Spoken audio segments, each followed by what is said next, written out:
civilization will it be, Liam, when you're out in Botswana in the wilderness?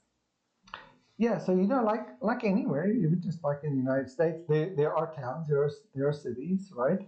And then there are places that are going to be a lot more, unpopulated. And certainly for us, as we embark on this adventure, we're not looking to go to tourist spots. We're not looking to go to towns and cities.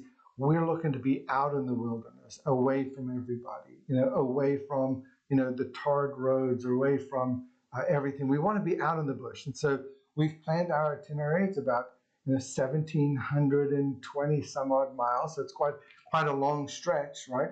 But everything that we're doing, we're avoiding, as much civilization as possible. And we're really just looking at spending time out in the bush with the animals.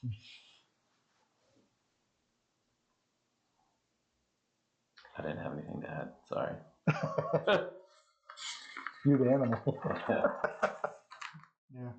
I think for me, when you plan these kinds of trips, there's the obvious things, right? You need to worry a little bit about protection. You need to worry about, your basics, your food, your water, gas, things like this, right?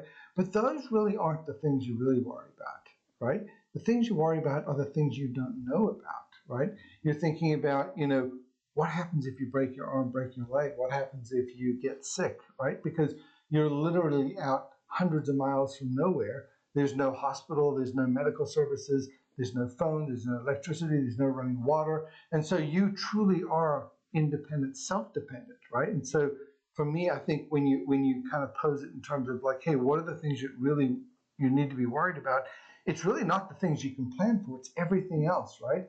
And it becomes a bit of a risk management exercise, right? And so if we had an emergency, how would we call for help, right? So we're bringing a Starlink with us, and there was a lot of engineering work about how would we mount the Starlink, how would we be able to do that on a temporary basis, how would we be able to charge our phones, how would we be able to get internet access. And so you kind of really have to think your way through some of these scenarios, because if we had to call for help or we had an emergency of some sort, we need some way to not only get help in that way, but the other thing you really have to think your way through is, what if you get lost or, you disappear off the map? You have to start to set, not only check-in points along our route, which we have, but you also have to be able to think about come find me dates and times. Like if you haven't heard from us in this many hours or this many days, you would have some sense as to where we are.